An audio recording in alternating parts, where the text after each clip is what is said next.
Hello, welcome to Virgo Philippines. So, ito yung reading natin for Virgos. Take only what resonates.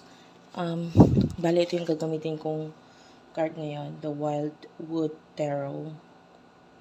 Ayan, anyway, for personal reading, Jing Tarot Trader, i-search mo na lang siya sa Facebook. Siya yung pwedeng magbigay ng personal reading sa'yo. Feel free to comment down below. Sobrang ma-appreciate ko yung comment, guys. Kahit po heart-heart lang, smileys, malaking bagay na po sa akin yon. So, start na natin. This is for Virgos. General love reading. Kunin muna natin yung side mo and then yung person mo. And then,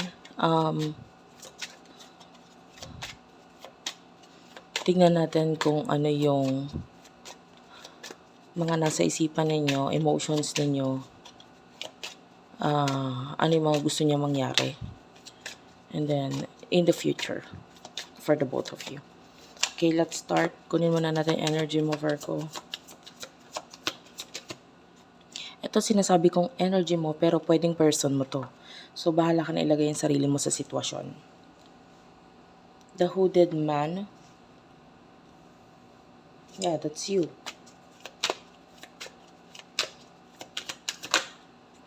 Actually, I can see Scorpio there. No. 5 arrows is here.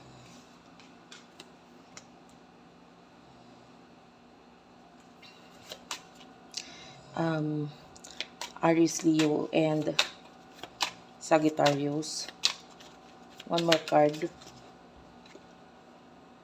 King of Stones, and this is a wolf.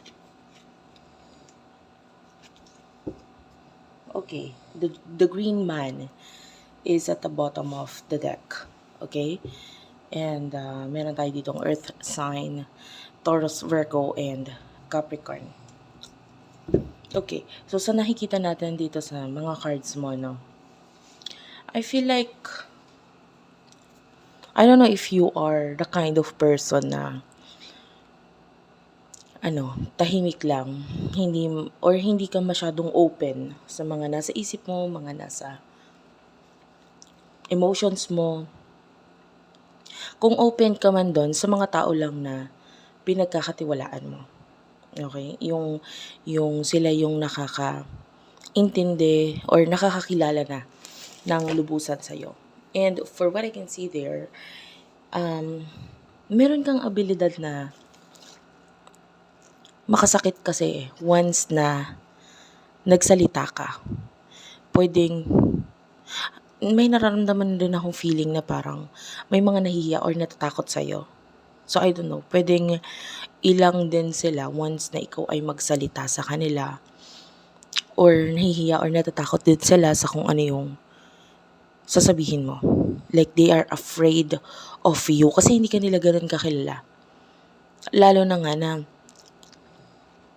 limitado lang yung nakakakita or nakakaalam ng kung ano ka talaga. Okay? I feel like marami kang nalagpasan na challenges sa buhay mo. And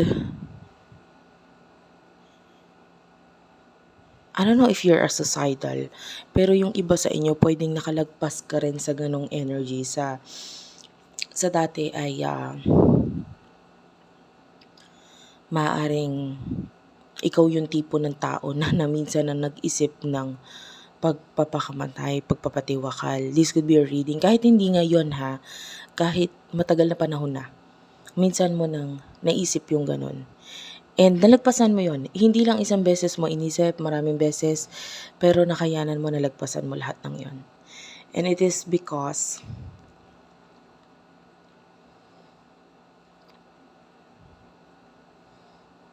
pwedeng, I don't know, I don't know. I feel like yung iba sa inyo pwedeng nakayanan mo because inilayo mo doon sa pag-iisip na yon yung sarili mo, or inilagay mo ang sarili mo sa ibang hobby. Okay, whatever kind of hobby, yung iba pagkanta, so inilayo mo na lang sa pag-iisip ng gano'n. And ngayon, nakikita natin yung kalakasan mo because of the people around you. Actually, I can see you being the leader. Hindi ikaw yung tipo ng kaibigan or tao na basta na lang mangiiwan. Ikaw yung tipo ng tao na pag may nangyari sa kanya, hindi ako papayag na mangyari sa kanya to, ganyan. Lalo na nga na um, kinikilala mo yung mga tao sa paligid mo, okay? So, um, alam mo yon yung mga sakit ng iba, pwedeng alam mo na kung paano i-heal dahil napagdaanan mo na. So, if ever may mga nagiging kaibigan ka or kakilala ka na dumadaan din sa ganong pagsubok, yung suicidal thoughts, yung iba sa inyo, alam mo kung paano mo siya a-advisean, alam mo kung anong dapat gawin sa kanya, kasi pinagdaanan mo na yon. Okay? So, ganun yung nakukuha ko sa'yo. Medyo stronger ka na ngayon at saka mas magaling ka na ngayon. Okay? You are already healed. Pagdating sa emotions, the hooded man, I feel like you are the one na parang pinili mo na lang i-end kung ano man ang meron sa inyo ng person na ito. Maybe communication, because sabihin na natin gumawa ka naman ng action with the King of Stones para tawagan siya or makipag-communicate sa kanya. Pero this connection, parang ikaw na yung nag-end, kasi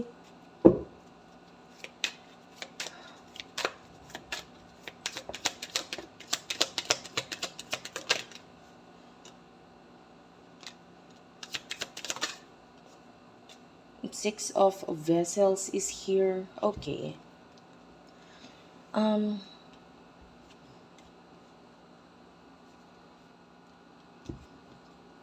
At the bottom of the deck is the Nine of Bows. Okay. There's the word respect in here. Okay. So, doon sa word na respect,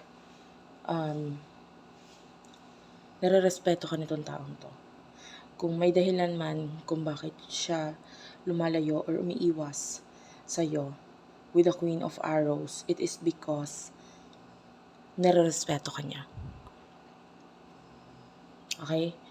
Alam niya yung tinatawag na boundaries. And with the Six of Vessels, alam mo ito supposed to be, ang meaning nito ay pag-move on. Pero the word reunion is still here. So gusto niya ng reunion, reconciliation. And in this particular deck, iba yung nakuha kong energy. Kasi itong person na ito, with the Queen of Arrows, meron siyang kakayahan na lumayo ng tuluyan sa'yo. But, I feel like with the Nine of Vessels, this person, gusto niya ring ibigay lahat dito sa'yo, no? But, with the Nine of Bows, sa ngayon, nare-respeto ka nitong taong ito. Alam mo, hindi yun masyadong clear para sa akin. Pero, maaaring sa'yo, naintindihan mo yung ibig sabihin. Ano yung mga nasa isipan yun yung dalawang taong to? The Archer is here. Queen of Vessels is here. Five of Stones and Four of Vessels. Okay, kunin ko na rin yung nasa isipan niya for you. You do have here the Pole Star. Okay. Page of Arrows and the Foundation of Life, which is the Ace of Stones. Bottom of the deck is the Six of Stones. Yun nasa isip niya actually is kailangan ka niya. But with Ace of Stones, alam niya ang kailangan niya magsimula muli. No? Na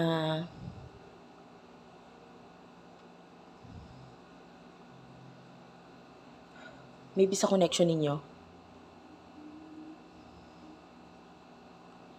kailangan magsimula muli. Pero something is blocking the way. So may blockage tayong nakikita dito. With the Page of Arrows, kaya niyang makagawa ng paraan para matanggal yung blockage or maiwasan yung blockage and then finally makakausap ka. But with the Pole Star, medyo malayo ang tingin niya sa'yo. So, this person sees you as a star. You are his or her wish fulfillment. Ikaw yung gusto ng taong ito. But with the Archer, I feel like nasa iba ang attention mo ngayon eh. No? You are aiming for the Queen of Vessels, which is yung needs mo, yung kailangan mo, yung magbibigay ng success, opportunity sa'yo. With the Five of Stones, you are, parang hindi ka na nababother dito sa person na ito. Hindi ka na nag-iisip sa kanya. Hindi ka na natatakot or umiiwas. I know, because for what I can see here, pwedeng sa'yo okay ka naman na with the Four of Vessels. Maybe you do have here the word boredom. So, pwedeng na-bored or nayamot ka na lang kakahintay, kakabigay ng chances or pag-iisip dito sa person na to. Like, you focus on your goals, you focus on yourself. That's what you did here. No? And ngayon, eto na, continuous na nakakayanan mo. You do have your word endurance. So, that is yun, na nakakayanan mo itong connection na ito, na parang wala ka na pakialam. No? Sa ngayon, ikaw yung nakikita natin ganun. And, ano yung emotions ninyo ng person na ito sa isa't isa? Yung real emotions, of course, for what I can see here, you do have here the World Tree. Okay, so that's why. And the Five of Bows. So how about your person? That's Aries, Leo, and Sagittarius energy, major arcana, the World Tree. Knight of Arrows. Ayan. Three of Arrows. Okay. So, yung emotions ninyo with the World Tree, you feel complete. Kompleto ka na. Yun yung pakiramdam mo. Parang hindi ko naman na siya pala kailangan. Okay na pala ako. And you are with the Five of Bows. The word is empowerment. So, ngayon, feeling mo malakas ka na, okay ka na. Alam mo yon, you are already healed. Kanina nga, the Green Man eh. Ikaw na ngayon yung nagbibigay ng help or nag-heal sa ibang tao na nangangailangan ng tulong, because for you are already healed. Okay ka na. Yung person na ito with the Knight of Arrows, and the animal here is hawk. So, masama ang tingin itong taong to sa'yo. Hindi masama actually. Ikaw pa rin ang focus niya. Ikaw pa rin ang sa'yo pa rin siya nakatingin. Like lagi siya nakamasid sa'yo. Because, no, actually, I don't know if there's someone na involved sa connection. Kung meron, yung person na yon, doon siya masama ang tingin. Diba, nasabi ko yung word na masama ang tingin. So, pwedeng hindi ikaw yon, but if there's a third person, lalo na kung nasa side mo, masama ang tingin niya doon sa person na yon. This person is really jealous. A lot of jealousy. With the Three of Arrows. So, nagsiselo siya. Hindi niya akalain na masasaktan siya ng ganito. The Two of Vessels is here. There's a lot of attraction. Sabihin na natin attracted ka sa taong to. Attracted siya sa'yo. This is the mutual energy. Both of you are attracted to each other. For some of you, this is a twin flame, soulmate connection. So, nandun yung attraction pagka gusto mo sa kanya, pagkagusto niya sa'yo. But, binabalik tayo sa word na respect. So, with the 9 of Wands, maybe, nire-respeto ka niya, nire-respeto niya yung boundaries sa inyo, or if there's another relationship na involved, nire-respeto niya yon. And with the 7 of Vessels, I feel like there's a lot of mourning. Yeah, the word is mourning. So may pagdudusa, paghihinagpis, kalungkutan na nararamdaman ng person mo. Ha? I feel like this is your person na dealing dito sa sakit or sa pain na nararamdaman mo. Anya. Yung mas nakukuha ko sa iyo is that you're bored. No? Sa connection nyo. Parang wala ka naman na nakapapala or nahihita. So, naboboard ka na doon. So, what will happen in the near future for you, for this connection in the near future, please, Spirit Guides, Angel Guides, okay? Bottom of the deck, you do have here the 3 of Stones. Yan. The Guardian is here. Wow. The Queen of Stones. We do have Bear here. The Blasted Oak. And the Knight of Vessels. And then, sa person na ito naman, okay, for your person, 7 of Arrows, there's the bottom of the deck, 9 of Bows. So, binabalik at binabalik sa'yo yung card na ito, which is ito talaga yung pinaka-emotion ng side ng person mo, or yung pagtingin niya sa connection nito. Like, ang daming respect ang nakukuha natin mula sa kanya. Respeto sa iyo, respeto sa boundaries ninyo. And then you do have here the 2 of Vessels and the 2 of Arrows. Yeah. In the near future, so sa nakikita natin with the Guardian, you are well guarded. Kung may connection, may other connection, mas nakukuha natin na mas nagsha-shine yung connection na yon for some of you in the near future. There's a lot of power okay, na nakukuha natin. And yun yung nagiging dahilan kung bakit parang nagkakaroon ng ending sa connection ninyo ng person na ito. Lalo pa, no? Dahil doon sa mas masayang connection na nangyayari ngayon or in the near future, patuloy na nagiging maganda ito. And I feel like hindi ko alam kung ikaw ba itong parang malaking bulas na tinatawag or medyo malalaking pagkabuto mo. This could be a reading. Anyway, with the 9 of Bows, ayun nga, sinabi ko na kanina, in the near future, I can see you na I can see your person, nandun pa rin yung eagerness pagka gusto niya na makuha ka or magkaroon ng relationship sa'yo with the 2 of Vessels because there's a lot of attraction. Gustong-gusto ka niya.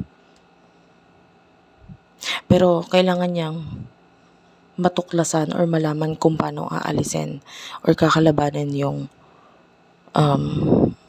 pinaka-boundaries na ito sa inyo. Which is, sa ito, nakukuha natin as a third person.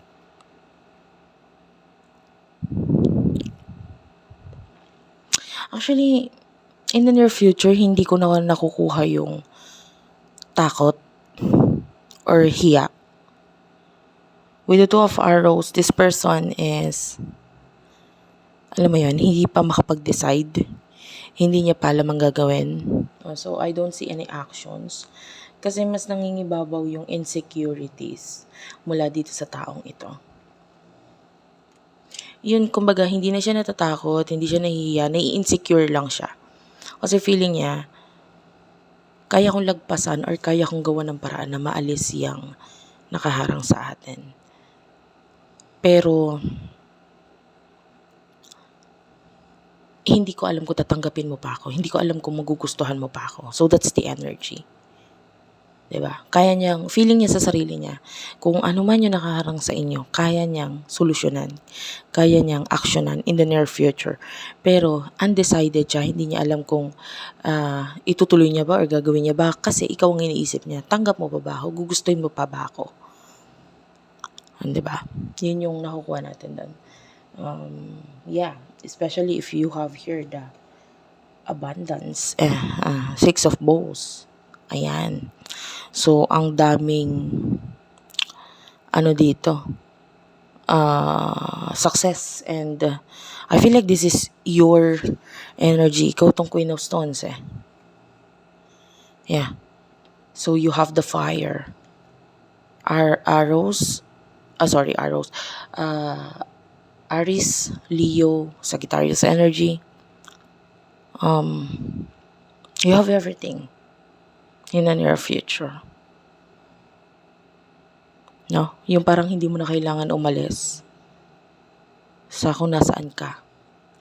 Kasi nandyan na kung ano man yung mga kailangan mo, gusto mo, pangarap mo. 'Di ba? So, bakit pa nga naman hahangadin mo pa siya? 'Di ba? Or bakit pa nga naman gugustuhin mo pa siya? So anyway, that's it for now. Thank you for watching. I feel like nagkulang ako sa reading. Kasi yung meron akong sinabi pa na ano yung gusto niyang mangyari.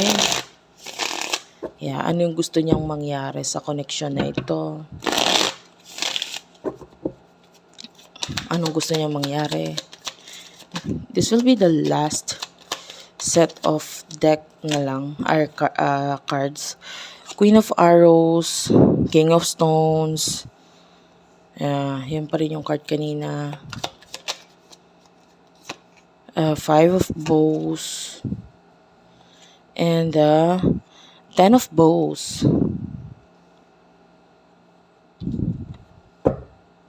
And then at the bottom of the deck, you do have here the Seven of Bows. Yeah, the word is clearance. So, sabi ko nga, pwedeng gusto niya ma-clear kung ano man yung nagiging problem sa connection na ito. Gusto niyang, I feel like gusto niyang tumawag, pumunta or makipag-connect or communicate ka sa kanya. Most likely, ikaw ang gumawa ng action. Gusto niya tumawag ka.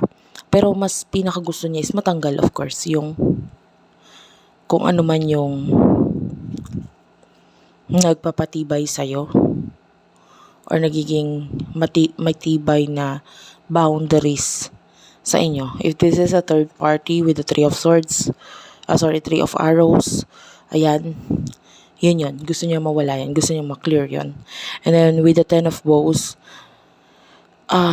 I feel like gusto niyang akuin yung responsibilidad. No? Kasi feeling niya pagdating sa part na yun, kaya naman niya. It's just that dun sa pagtanggal nung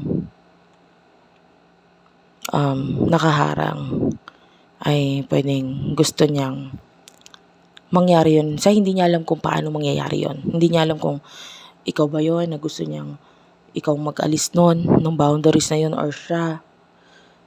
Anyway, masyadong magulo yung person na ito. Like, gusto niya ng communication pero hindi siya nakikipag-communicate. Thank you for watching. I love you all and bye-bye.